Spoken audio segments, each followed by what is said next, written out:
বাংলাদেশে আমেরিকান পণ্য সেবা প্রদর্শন ও দ্বিপাক্ষিক বাণিজ্য দৃঢ় করার লক্ষ্যে রাজধানীতে শুরু হলো ২৯তম ইউএস ট্রেড শো ২০২৪।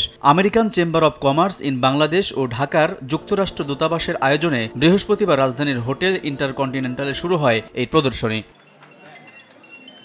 বাংলাদেশ ও যুক্তরাষ্ট্রের মধ্যে বাণিজ্য বাড়াতে এই ট্রেড শো গুরুত্বপূর্ণ ভূমিকা রাখছে বলে জানান American Chamber of Commerce in বাংলাদেশের সভাপতি সৈয়দ এরশাদ আহমেদ। আমাদের আমেরিকান কোম্পানিগুলো বাংলাদেশে কী ধরনের প্রোডাক্ট এবং সার্ভিস আপনার বা সেবা এবং মানে কমোডিটি এখানে সেল করছে সেটা একটা শোকেসিং করা, মানুষকে জানানো, এইগুলো দেখে ধরেন যারা এন্টারপ্রেনার তারা উদ্বুদ্ধ হয়। প্রদর্শনী উদ্বোধন ও পরিদর্শনে এসে প্রধানমন্ত্রীর বেসরকারি শিল্প ও বিনিয়োগ উপদেষ্টা সালমান এফ রহমান বলেন, অর্থ পাচারের বিষয়ে শক্ত প্রমাণ না থাকায় কোনো ব্যবস্থা নেওয়া যাচ্ছে না। অন্যদিকে ব্যাংক ঋণের সুদের হার বৃদ্ধিতে ব্যবসায়ীদের উপর চাপ বাড়লেও মূল্যস্ফীতি নিয়ন্ত্রণে সুদের হার বাড়ানোর বিকল্প ছিল না বলেও জানান তিনি।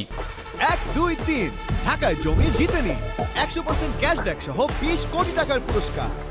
আমাদের রেমিটেন্সের উপরেও অনেক ইম্প্যাক্ট পড়বে এটা, যার ফলে আমাদের যে রিজার্ভের উপরে চাপ আছে সে চাপটা অনেকটা কমে যাবে। অনেক দিন থেকেই বলে আসতেছি ইন্টারেস্ট রেটটা বাড়বে, ব্যবসায়ীদের উপরে অনেক সিরিয়াস একটা চাপ পড়বে। রাজস্ব আয় বাড়াতে কর আদায়ে আরও আধুনিকায়ন করে সবাইকে করের আওতায় আনার পরামর্শ সালমান এফ রহমানের। যারা ট্যাক্স দিচ্ছে তাদের উপরে আরও ট্যাক্স চাপানো হচ্ছে, তাদেরকে নানান রকমের কিন্তু আপনার এই সুযোগ ওই সুযোগ দিয়ে যেমনি হয় ওদের থেকে বেশি ট্যাক্স নেওয়া হচ্ছে।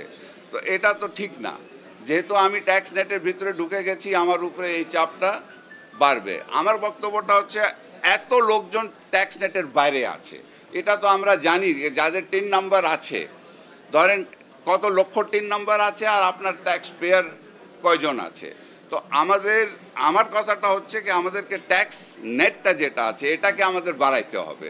যারা আমাদের ট্যাক্স দিচ্ছে না তাদেরকে আমরা নিয়ে আসতে হবে। 3 দিনব্যাপী এই প্রদর্শনীতে 44টির বেশি প্রতিষ্ঠানের তৈরি শতাধিক মার্কিন পণ্য ও সেবা প্রদর্শন করা হচ্ছে। প্রতিদিন সকাল 8টা থেকে রাত 10টা পর্যন্ত থাকবে সবার জন্য উন্মুক্ত। প্রদর্শনী চলবে আগামী 11 মে পর্যন্ত।